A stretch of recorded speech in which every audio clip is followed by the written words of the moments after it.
Hello, welcome back to this week's market update. Today is Monday, June 22nd, 2026, and we'll jump right in. A busy week of central bank and geopolitical developments ultimately proved positive for markets.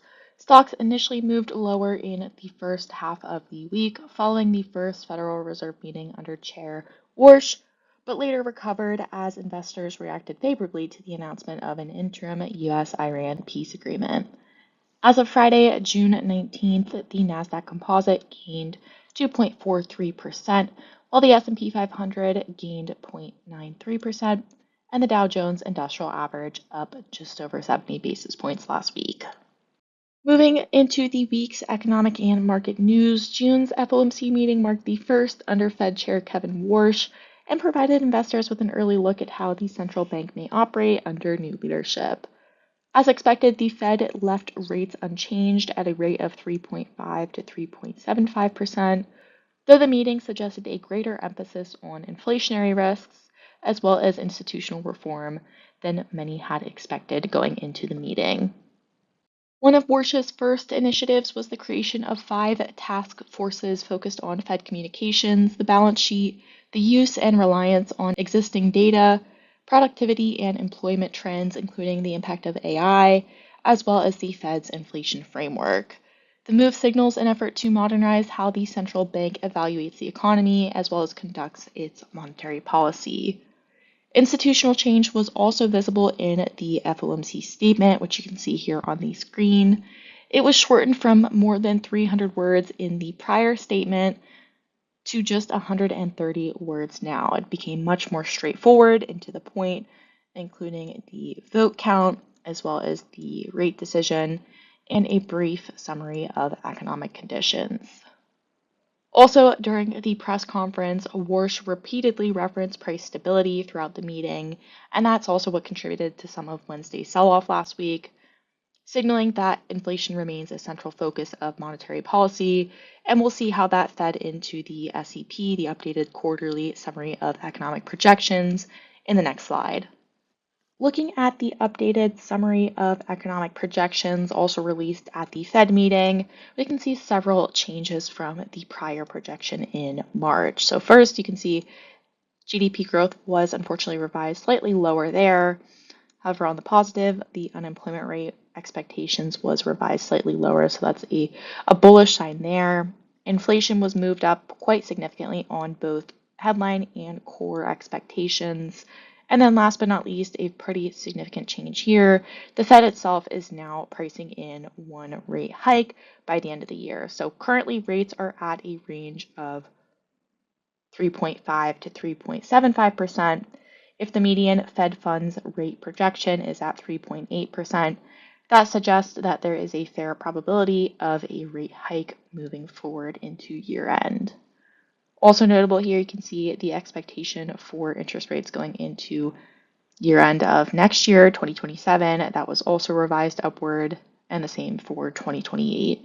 We'll take a look at how the market is pricing in these changes in projections in the next slide.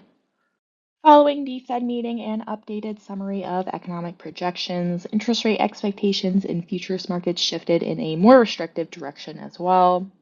Over the past week, market pricing moved from a base case to 0 to 1 25 basis point rate hikes to now being a base case of 1 to 2 25 basis point rate hikes before year end.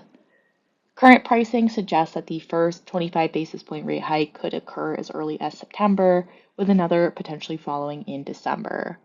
The shift follows an updated SEP that raised inflation forecasts, as we just saw, and it also showed a median Fed funds rate expectation of 3.8%, suggesting that policymakers now see a strong possibility of tightening in the second half of the year.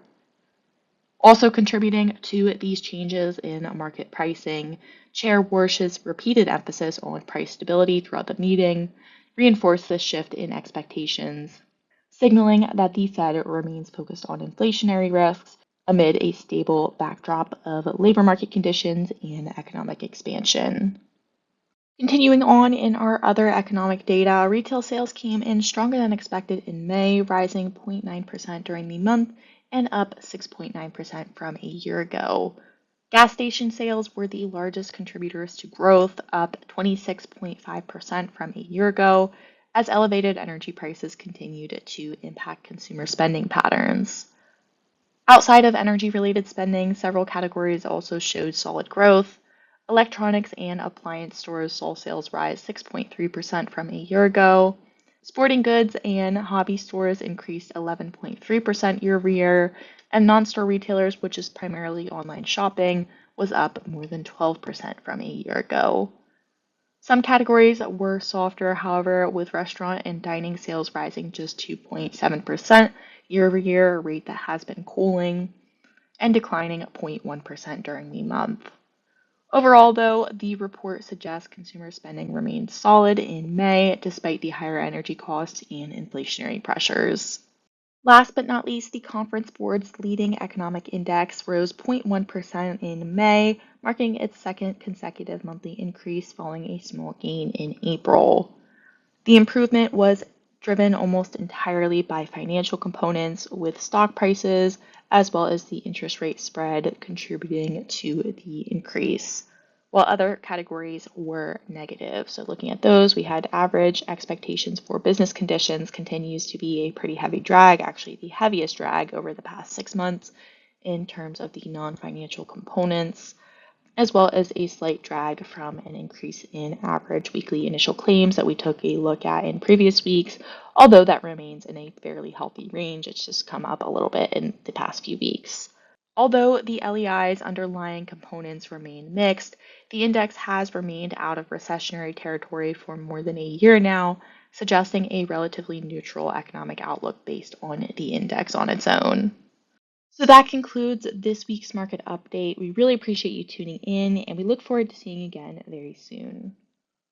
The information you have heard is the view of Synergy Asset Management as of the date of publication. These views and opinions are subject to change without notice. Investors should not act on any recommendation, express or implied, or information in this material without obtaining specific advice from their financial advisors and should not rely on information herein as the primary basis for their investment decisions.